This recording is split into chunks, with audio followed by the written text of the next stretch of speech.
mercredi 25 mai toujours de l'année 2016 encore une fois, et nous sommes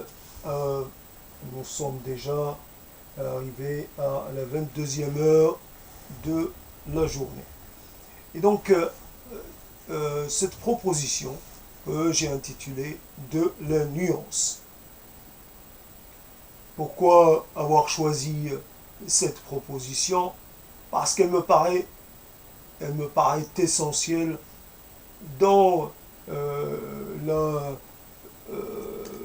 dans comment dire, dans le rapport que l'on entretient aux choses. Les nuances, nous avons le mot nuancier.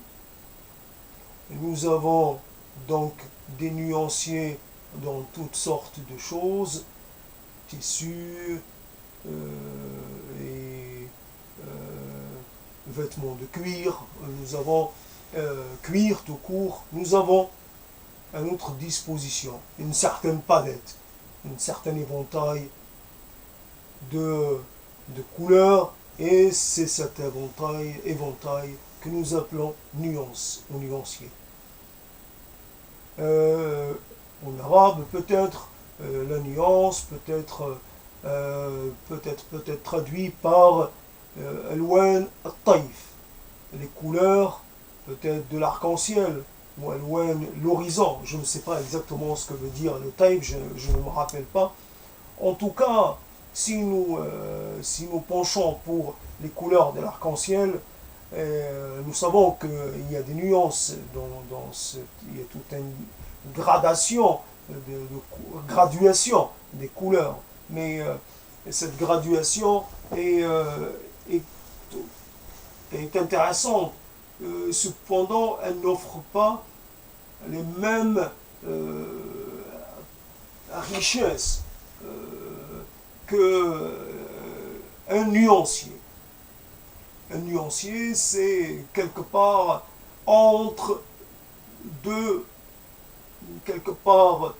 nuance, c'est entre deux pôles, quelque part bien définis, entre deux, deux constantes, entre deux réalités bien distinctes. On introduit une réalité qui n'est pas exactement ni d'une constante ou d'une autre. Elle est entre les deux. Mais cet entre-deux est lui-même quelque part nuancé, il est composite, il est multiple. C'est non seulement nous avons la nuance de l'entre-deux qui permet, la notion de l'entre-deux qui permet déjà de situer, de pouvoir introduire un élément entre deux réalités, entre deux visions, entre deux pensées, nous avons l'entre-deux. Mais pour ce qui est de la nuance, nous avons à ce moment-là un entre quelque chose très étendu, très diversifié. Souvent on parle si on parle de la couleur de la peau humaine, nous parlons soit un dégradé de rose ou un dégradé de gris, mais en tout cas le rose et le gris se retrouvent. Nous avons quelque part, ça va de plus foncé au plus clair, mais fondamentalement il y a des nuances, mais fondamentalement quelque part c'est l'expression de la même quelque part de la même matière, ou de la même, seulement comme si la matière se diluait dans quelque chose qui ferait que ce qu'elle reflète, ou que la vision en est un peu changée, comme si on introduisait un élément qui créerait de la diversité, qui créerait de la singularité, là où en fait au départ il y avait une continuité, il y avait une homogénéité. La nuance n'est pas obligatoirement l'hétérogénéité, n'est pas à confondre avec l'hétérogénéité. Bien sûr, ce n'est pas de l'homogénéité non plus, mais plutôt, c'est plutôt la capacité de prendre en compte tout ce qui, quelque part, est situé dans un espace intermédiaire. Dans ces espaces intermédiaires se nichent, quelque part, des sens, se nichent des vérités, peut-être des demi-vérités si on est encore dans la nuance. On peut décomposer la vérité en vérité, demi-vérité, un quart de vérité, un huitième de vérité, et ainsi de suite. Nous pouvons, la nuance est quelque part peut-être un dégradé à l'infini, partant d'une réalité, et puis nous en faisons quelque part, nous la divisons, nous la diversifions, nous l'entreprenons, nous la modifions pour qu'elle, en fin de cycle, elle arrive peut-être à produire un effet tout à fait, peut-être pas inattendu, mais tout à fait nouveau. La nuance, c'est quelque part, si on admet le principe de la nuanciation, il est impossible de penser qu'il puisse exister une réalité qui soit quelque part une réalité fermée sur elle-même, une réalité aboutie, voilà, plutôt aboutie, une réalité quelque part stable, une réalité qui n'a pas besoin d'être entreprise, qui n'a pas besoin d'être revisée, qui n'a pas besoin d'être quelque part la nuance, c'est de penser, non pas de croire, mais de penser que derrière chaque affirmation, il y a une multitude de possibilités. Nous affirmons des choses auxquelles des fois nous croyons, des choses peut-être même rationnelles, nous y croyons, nous y investissons avec un esprit rationnel, un esprit analytique. Cependant, l'esprit analytique lui-même doit être dégradé en des sous-ensembles quelque part. Si nous avançons que l'univers a une réalité et pas une autre, nous serions dans l'erreur, même si nous avons quelque part comment dire, la preuve que cette réalité est ainsi faite. Et il est impératif que nous soyons quelque part dans une position qui n'accepte pas, qui ne se contente pas de ce qui est vérité première. La vérité première n'est première que parce qu'elle est arrivée en premier. Mais elle peut être détrônée par une vérité qui arriverait en deuxième place et ainsi de suite. Le mouvement de vérité, de la révélation des vérités est un mouvement continu et un mouvement qui s'entretient parce que la vérité des choses est qu'il n'y a pas de vérité qui soit déterminante, une vérité qui soit, qui ne puisse être à un moment donné nuancée. Nous avons, quand nous parlons de la couleur, nous avons une approche de la couleur avec beaucoup en introduisant à chaque fois l'élément de la nuanciation.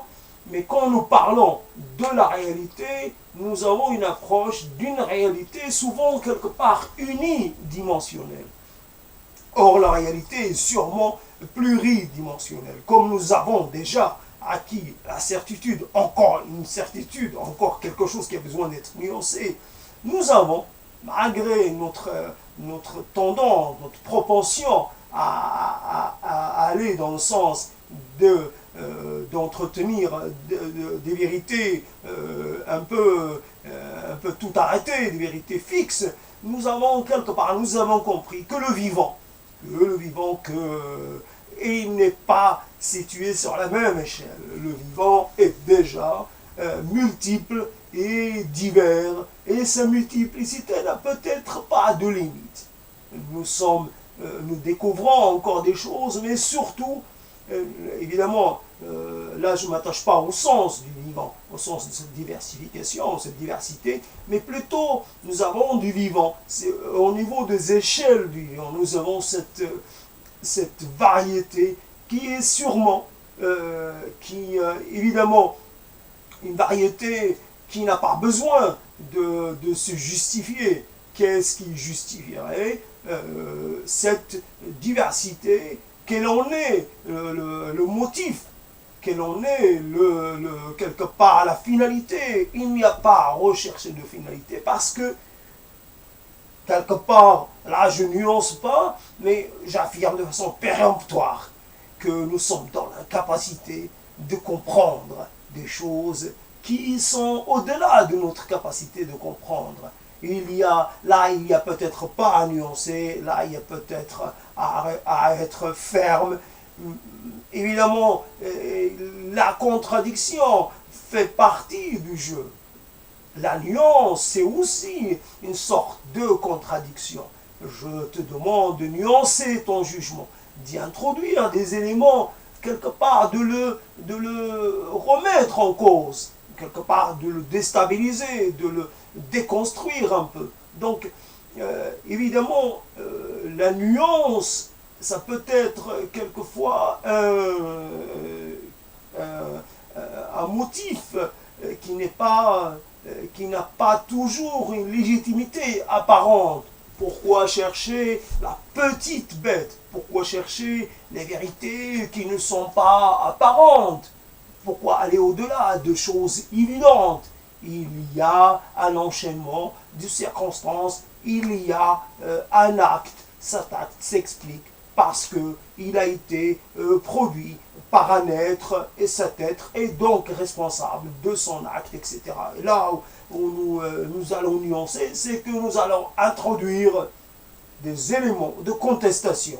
Et là où la responsabilité de l'être paraît évidente dans la commission d'un acte, nous allons essayer d'atténuer, comme on dit, cette responsabilité. Nous allons nuancer les choses, apporter des corrections, apporter des modifications et dire que là, il s'agit que d'un être qui est surdéterminé par des motifs ou par des processus qui lui sont extérieurs, que s'il a été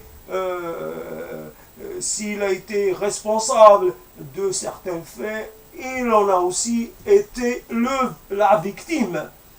Ainsi, quelque part, il y a comme un retournement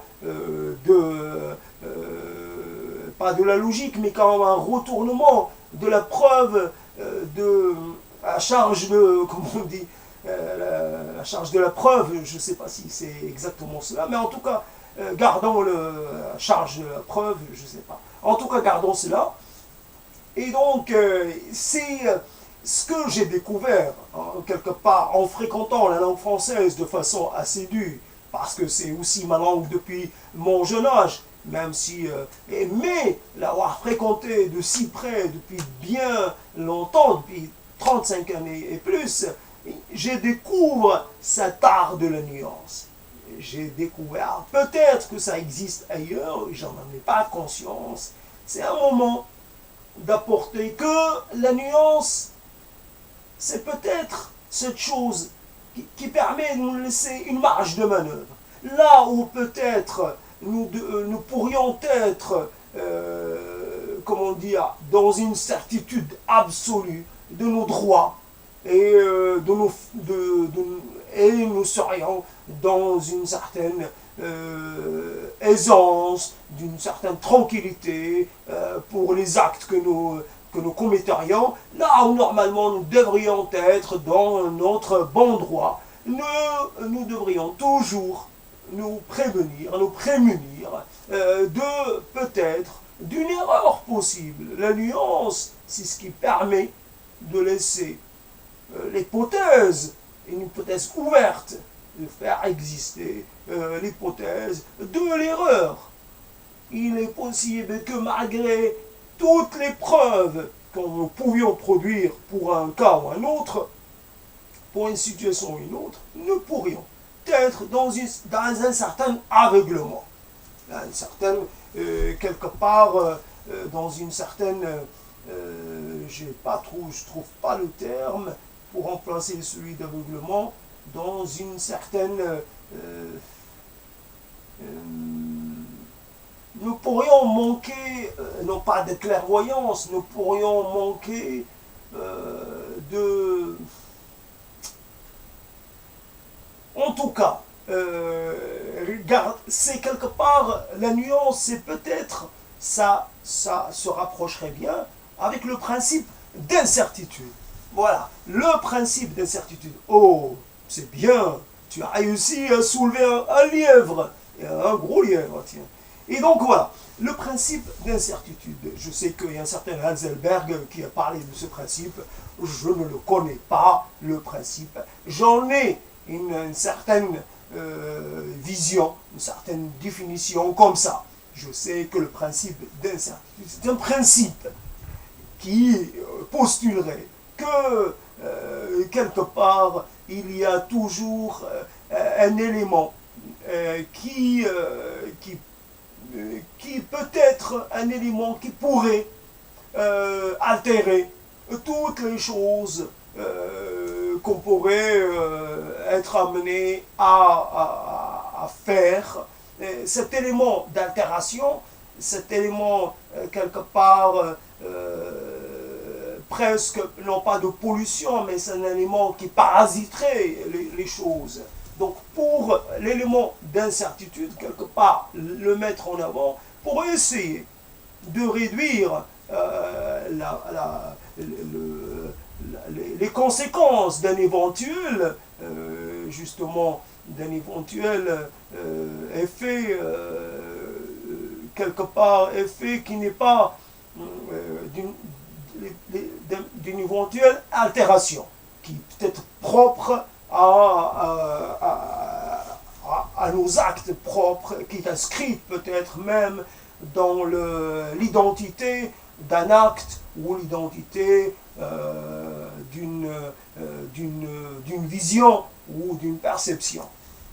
L'élément d'incertitude, le principe d'incertitude, est ce qui permet aussi de laisser la porte ouverte à l'aléatoire et les choses qui n'étaient pas prévues, les choses qui n'étaient pas peut-être pas désirées et qui pourraient surgir comme ça sans prévenir et mettre en danger, en péril tout ce qui a été construit, peut-être avec beaucoup d'efforts, mais l'élément d'incertitude permet de prévoir les cas peut-être d'exception, les cas, mais tout élément, toute fondation, toute construction, toute pensée recèle en son intrinsicité propre, profonde quelque part, les ferments, les germes d'une altération, d'une modification non désirée.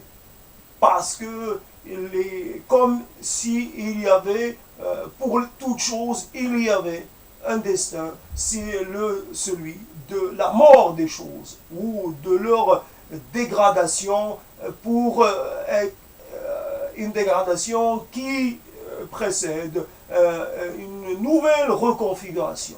Donc, quelque part, la dégradation est nécessaire, puisque les choses sont destinées dans le patrimoine, quelque part identitaire, ou je ne sais pas quoi, il y a quelque part quelque chose qui inscrit une date limite pour toute chose. Et donc, au-delà de cette limite, les choses se dégradent. Donc, quelque part, la dégradation, c'est peut-être, quelque part, comme on est dans un système où les combinaisons et les recombinaisons se font sans arrêt. Certaines recombinaisons sont assez rapides, d'autres prennent un certain temps, mais tout finit par se recombiner. Ainsi, quand nous gardons en tête le principe de l'incertitude, nous gardons présent aussi, quelque part, que l'élément non pas de variation et non pas d'invariation, l'élément de variation est toujours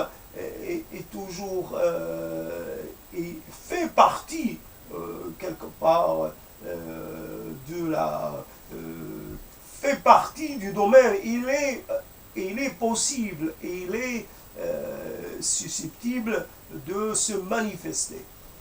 Donc je n'ai pas réussi à bien traiter du principe de l'incertitude, le principe d'incertitude. Fondamentalement, donc peut-être que je parlais de recombinaison. Donc dans ce processus de dégradation et de reconfiguration, est-ce qu'il est possible de parler? Il y a une dégradation, mais pour promettre le passage à une nouvelle forme, est-ce qu'il est possible qu'on parlerait d'une perte de substance malgré tout? Est-ce que la substance qui est dégradée, est-ce qu'elle reste entière malgré sa dégradation? Est-ce qu'elle passe entièrement, totalement, dans une autre forme? Ou est-ce qu'il y a une partie de cette matière qui va se perdre dans quelque chose que, évidemment, nous ne pourrions jamais imaginer? Il y a, et de là, la nuance, c'est aussi là où nous pensons que même que nous pensons qu'il y a une réalité multiple qui nous échappe, il est possible qu'à l'intérieur de cette pensée elle-même, il puisse y avoir d'autres pensées cachées, nuancées jusqu'à la limite du possible, jusqu'à la limite, de façon illimitée. L'illimité, on est en fin de compte qu'un est limité, revu comme extensible à l'infini. De toutes les façons, dès qu'on reste dans le domaine d'une pensée qui fonctionne avec une chose et son contraire, rien d'autre au milieu, là il n'y a pas de nuance, c'est une chose et son contraire, limité et illimité. Nous sommes encore dans une certaine situation qui doit être bousculé, qui doit être comment dire, qui doit subir peut-être comment dire, le travail, qui doit recevoir un traitement par le truchement de l'énunciation. Et donc, ainsi, par le truchement de la nuanciation, nous pourrions imaginer que là où nous percevons des limites à certaines choses, à notre compréhension, les limites à quelque part à notre désir, là où nous sommes mis en échec par des choses qui nous apparaissent tout à fait inaccessibles, des choses bien concrètes, là où nous imaginons que nous avons atteint comment dire, nous avons atteint les limites de nos capacités, et là, et peut-être avec l'introduction de la nuanciation, avec tout ce travail tourné autour de la recherche d'une réalité à l'intérieur d'une autre réalité, des choses invisibles à l'intérieur du visible, et que le visible est peut-être l'élément le plus dominant, et que obligatoirement nous sommes tout ce que nous entreprenons et nous percevons n'est qu'une perception parmi sûrement un certain nombre de perceptions. On ne peut pas dire si c'est infinité ou pas. Nous pouvons dire un certain nombre de perceptions et que quelque part, nous pourrions chercher peut-être un moyen d'approcher, comme nous aimons penser, aller vers les étoiles lointaines. Pourquoi nous ne pourrions pas chercher, centrer aussi nos efforts vers, les dimensions qui nous échappent, et au moins aller à la conquête d'une autre dimension, parmi évidemment toutes les dimensions possibles. Nous pourrions essayer de créer des instruments, essayer de développer des talents, essayer d'avoir une imagination beaucoup plus souple, beaucoup plus apte à approcher, non pas à atteindre, mais à essayer d'approcher ce qui est sous-jacent, ce qui est quelque part, non pas logiquement devrait être là, mais qui normalement, je ne sais pas, on est toujours prisonnier de ces présupposés, mais quelque part, cette envie et ce désir de s'extraire de la réalité des choses apparentes pour aller vers autre chose, et essayer de donner comment dire, à cette autre chose, lui donner une, comment dire,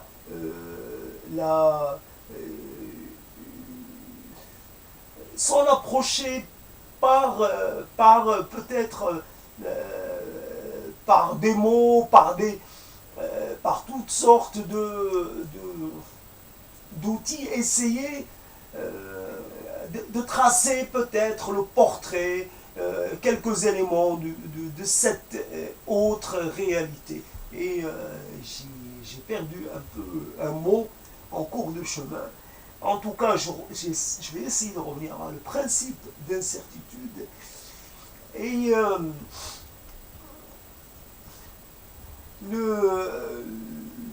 quelque part, un acte qui est par rapport, je sors un peu de principe d'incertitude, mais un acte.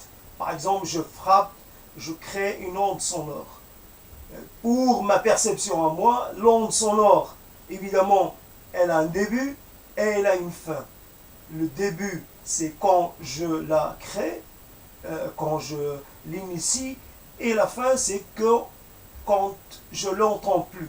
Évidemment, il est possible que, évidemment, par rapport à nos perceptions auditives, nous sommes limités. Donc, il est possible que l'onde continue de se propager, mais qu'elle soit au-delà de notre capacité de la percevoir.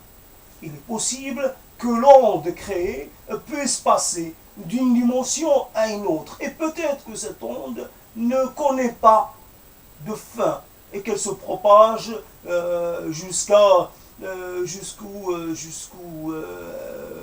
je ne sais pas où.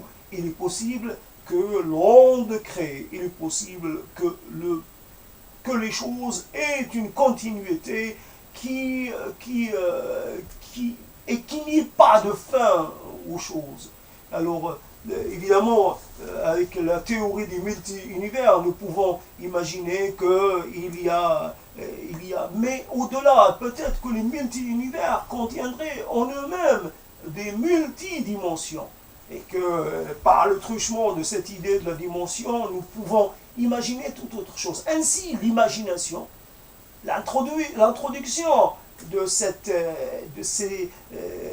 faire interférer ces visions segmentarisées nous permet de créer, d'enrichir nos perceptions, malgré que, quelque part, nous sommes obligés d'avouer notre impuissance, parce que quoi que nous fassions, nous serions toujours limités par les possibilités, par nos possibilités. Et donc, quelque part, nous faisons, malgré tout, parce que nous sommes comme ça, parce que nous sommes des fanfarons, nous faisons des efforts, sûrement sûrement, comment dire, ridicule, risible, mais nous faisons des efforts, nous manifestons, nous gesticulons. Nous gesticulons. Moi, je gesticule par le mot, un autre gesticule par les gestes, etc. Nous gesticulons, croyons que peut-être nos gesticulations ont un sens et que peut-être que de cela va naître quelque chose. Pourquoi pas, tout est possible. Ainsi, je reviens sur la nuanciation. Peut-être je me suis éloigné du début de la proposition. Quelque part, donc, l'énunciation, c'est de permettre aussi, c'est de permettre quelque part au désir de l'autre d'exister. Je nuance mon désir, je nuance ma perception que j'ai de mon propre être, j'introduis un élément quelque part de relativisation. Là, je retrouve un autre terme, c'est de relativiser. Donc, on est en face à des termes de physique, nous ne pouvons pas y échapper. La physique est partout, la physique théorique, la physique peut-être expérimentale. Nous sommes devant des termes physiques, mais ce sont des outils, nous les utilisons comme pour quand on en a besoin, ce n'est pas réservé à une classe en particulier. Et ces outils, donc la relativisation, et peut-être que quand nous percevons quelque part dans une certaine réalité, quand nous estimons que nous avons acquis une certaine place, que quelque part que nous avons hérité d'une vérité, que nous avons peut-être, nous sommes peut-être en possession d'un ensemble de vérités qui quelque part mérite d'être respecté, d'être défendu. Malgré tout, nous devons quelque part nuancer la vérité. L'important, ce n'est pas la vérité, c'est peut-être le chemin vers la vérité. Et tout ce qu'on fait pour la vérité. Ainsi, dans ce sens-là, la vérité de l'autre est importante parce qu'elle fait partie de cet effort collectif, cet effort universel pour atteindre une vérité, la même vérité. C'est comment quelque part être en bonne harmonie avec soi-même et son désir et sa réalité et ses besoins. Comment en fait trouver sa véritable place. Certains y répondent par un ensemble de postulats, par un ensemble de principes, d'autres y répondent par d'autres qui peuvent en apparence paraître contraires, irréconciliables, mais qu'en fait la vérité est la même. La vérité est la même. Nous avons tous tendance à essayer de nous questionnons sur les choses visibles et invisibles, sur notre réalité, nous questionnons sur notre devenir ultérieur, nous questionnons sur les choses que nous devons mettre en premier, les choses sur lesquelles nous devons veiller ou pas. Nous prenons tel ou tel emblème, telle ou telle chose pour représenter notre propension à introduire de la valeur dans les choses, à créer de la sacralité, à créer là aussi de la divinité, à donner, à accorder un pouvoir quelque part, un pouvoir absolu à des tas de choses, à des tas de figures, à des tas d'objets. Et donc, voilà, donc la nuance et donc le principe d'incertitude, c'est quelque part quand nous voyons que certaines choses, nous avons des éléments et des fois, souvent, parce que nous n'avons pas essayé de les combiner ensemble et quelque part, c'est l'accident, c'est l'élément, l'aléatoire qui fait qu'elles se combinent et qu'elles donnent un résultat. Ainsi, nous sommes toujours, peut-être qu'il y a certains éléments qui peuvent donner naissance à des choses nouvelles et que nous n'avons pas encore combinées. C'est ce principe, ce qui reste, certaines combinaisons produisent des phénomènes qui sont intéressants, que nous trouvons profitables. Certaines combinaisons sont plutôt stériles, on n'aboutit sur rien de très concret. Ainsi, donc, le principe d'incertitude, je fais un travail, mais je ne suis pas assuré de la pertinence ni de la réussite de ce travail. Ainsi, j'ai introduit le principe d'incertitude pour, quelque part, me préparer au possible échec de mon entreprise. Un échec et quelque part une réponse faite par quelque chose qui est peut-être une contrariété fondamentale. C'est pas parce que nous avons un désir en particulier et que nous pensons que ce désir est légitime qu'il va se réaliser. Ce n'est pas parce que nous avons un besoin qu'il sera absolument satisfait. Ce n'est pas notre sens de la légitimité qui donne, qui crée ou qui incrée ou qui fait, qui défait. Nous sommes partis d'un tout qui n'a pas de limite, et ce que nous faisons tous ensemble, aussi nombreux que nous le sommes, que nous puissions être, et entachés par ce principe d'incertitude, nous faisons des choses, nous essayons de maîtriser notre environnement, nos conditions de vie, et pourtant, certains de nos actes créent les conditions, ou créeront les conditions de notre propre élimination, de notre propre disparition. Nous ne savons jamais quels seront les résultats à venir de nos propres actions. Certaines choses qui paraissent tout à fait sans danger peuvent se révéler éminemment se révéler mortelles pour l'espèce. Mortelles parce que c'est aussi une évolution qui est offerte au niveau hypothétique. Il est l'hypothèse d'une évolution ou une modification qui va dans ce sens ou qui va dans l'autre.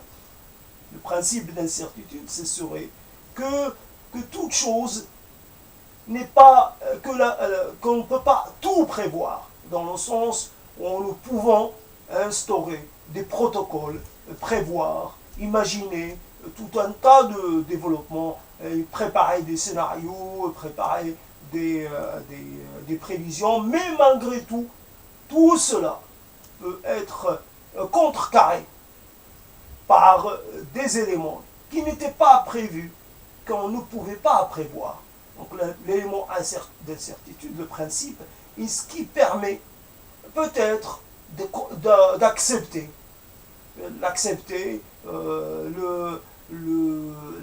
la non-réalisation d'un projet.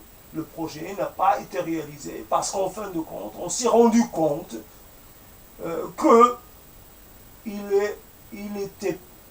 était irréalisable parce que nous sommes aperçus en cours de route qu'il y a un risque à continuer vu que certaines choses nous sont apparues au cours de l'opération. C'est évidemment dans l'action que nous voyons la possibilité que nous voyons naître le principe d'incertitude et que nous le voyons se développer et que nous le voyons devenir prépondérant. Ainsi, nous devons nous incliner devant une réalité qui devient hostile pour nous. Donc, et pour les nuances, pour revenir, j'aime beaucoup le nuancier. J'aime beaucoup le nuancier, même s'il est même si tout cela n'est qu'une convention et que quelque part un prédécoupage qui ne correspond que à notre propre champ visuel et que quelque part nous choisissons les nuances au niveau des couleurs que par rapport à nos capacités visuelles. Mais l'idée un nuancier puisse offrir une variété de choix à un être est intéressante. La nuance, ça enrichit le champ des possibles. Ça permet quelque part de se créer une spécificité, de se créer une identité propre, de se créer peut-être un destin propre, de se créer peut-être des vérités à soi, au milieu d'un ensemble plutôt qui aurait tendance à se présenter dans une certaine uniformité. La nuance, c'est le contraire de l'uniforme. Un nuancier, c'est obligatoirement quelque part un outil démocratique, un outil qui permet que puissent s'exprimer toutes les opinions, toutes les sensibilités, comme on dit, et que quelque part aucune sensibilité n'a le monopole de la vérité, n'a le monopole de la décision, et que toute décision doit prendre en compte l'éventail des participants, des existants. Quelque part, il faut prendre en compte la multiplicité ou la multiformité des choses existantes pour enfin essayer de produire un jugement ou une pensée qui soit une pensée complètement inclusive, une pensée globale, une pensée quelque part qui polyforme ou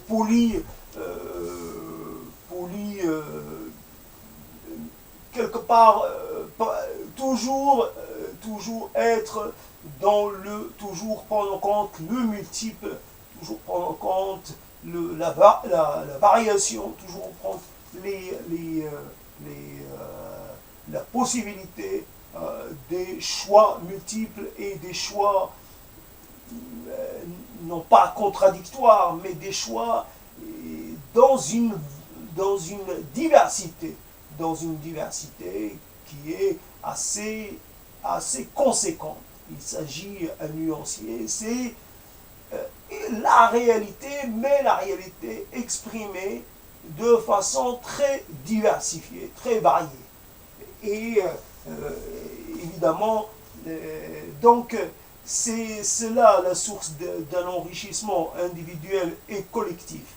C'est d'imaginer que toutes les nuances sont évidemment équivalentes, qu'il n'y a pas d'hierarchie, qu'il n'y a pas de préséance, qu'il n'y a pas de privilège, qu'il n'y a pas de notion qui puisse être postuler ou qui puisse prétendre à un statut de supériorité ou un statut de préférentialité. Voilà donc cette proposition, j'ai essayé de la faire un peu évoluer. Je pense ne pas avoir satisfait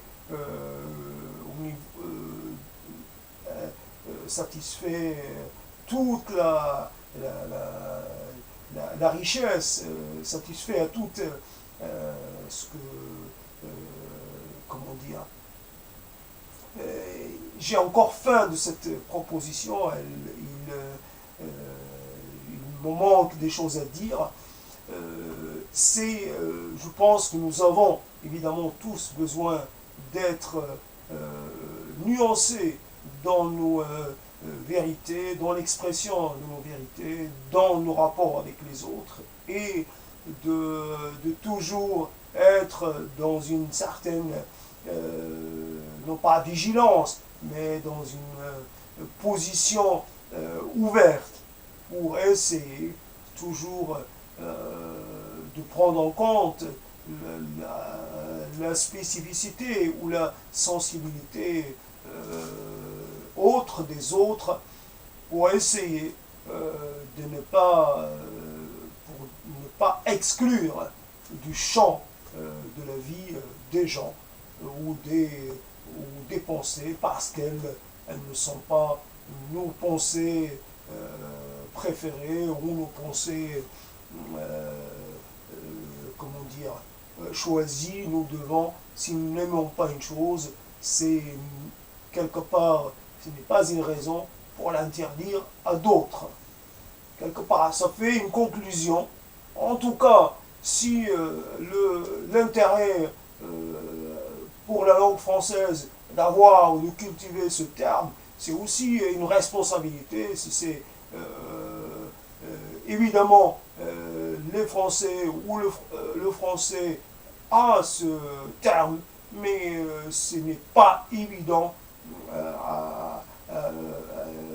de le voir respecté, de le voir défendu.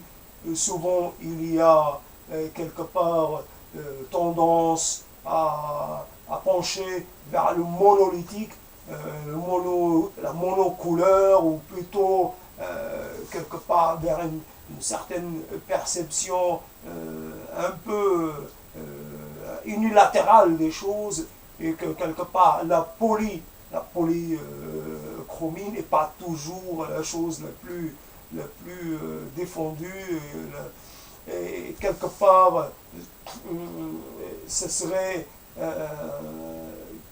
intéressant de toujours défendre la nuance contre sa propre tendance à se cacher derrière des vérités quelque part fermées, derrière des vérités un peu prétentieuses ou des vérités conquérantes. Quelque part, la nuance, quelque part, interdit tout désir de conquête, de possession, d'affirmation au détriment d'un autre. La nuance donne le droit à tous d'exister sur un pied d'égalité et permet quelque part d'être dans le monde, d'être quelque part un parmi d'autres, mais dans une perception de quelque part de l'unité globale de l'ensemble. Malgré tout, nous sommes divers, mais nous sommes aussi dans une même réalité, évidemment. Et cela n'est pas une, comment dire, le dire, ce n'est pas finalement prêcher une quelconque uniformité, c'est uniquement que que nous partageons énormément de choses, que nous partageons peut-être aussi une réalité commune et aussi un destin commun. Fin de la proposition pour le moment. Évidemment, cette proposition, malgré tout, elle est assez délicate. Et donc, comme je me suis attaqué au principe de l'incertitude, principe d'incertitude, évidemment, je n'ai pas été très fort, pas très brillant. J'ai quand même fait un effort. Et après, évidemment, au niveau du relativisme, il y a toute notion, relativisme culturel, etc. Là, je ne l'ai pas trop traité. ça pourrait être l'objet d'une autre proposition. Il est évident que les propositions sont un peu en quantité. Il y a quantité, si on cherche, on peut trouver quantité de propositions. Il y a des propositions qui nous font avancer. Tout cela, c'est quelque part une pensée qui essaie d'aller à la découverte de toutes les nuances qui la caractérisent et pour essayer finalement pour aboutir à une vision qui soit la plus complète, quelque part, la plus aboutie possible. Tout cela dans le projet ou dans l'espoir de réaliser quelque chose qui puisse être dans dans l'intégration de tout ce qui fait un peu tout cet éventail, quelque part lui donner une identité commune et une vision commune, développer une vision commune qui prendrait en charge un peu toutes les nuances et quelque part voilà un peu le sens de ces propositions, comme ça se développe, c'est parce que il est nécessaire d'aller visiter un élément après l'autre pour essayer de voir jusqu'où on peut, quels sont les éléments peut-être les plus importants, les plus déterminants, et aussi pour voir si à force de, de, de, à force d'essais, à force de faire des efforts, peut-être qu'au bout du compte, quelque chose qui n'était pas prévu, justement, pourrait apparaître, pourrait se construire, pourrait se mettre quelque part à monter petit à petit, et une pensée, puisque nous faisons face à une crise des valeurs, crise des sens, crise de sens, pas d'essence, de sens. Nous faisons face à des questions auxquelles on ne trouve pas facilement des réponses, et ces questions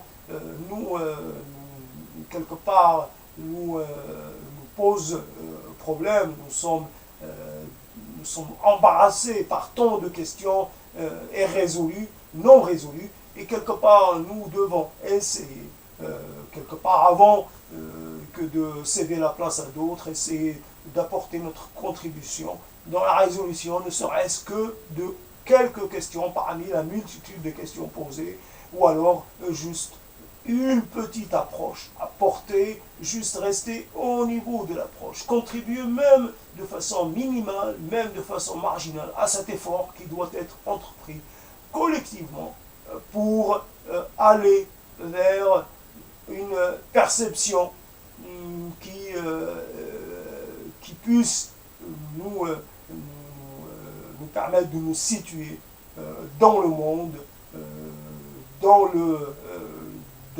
quelque part, voir un peu comprendre ce que nous pourrions faire ou ce que nous pourrions essayer de faire pour quelque part avoir un meilleur rapport à nous-mêmes, au monde, etc. Fin de la proposition pour l'instant.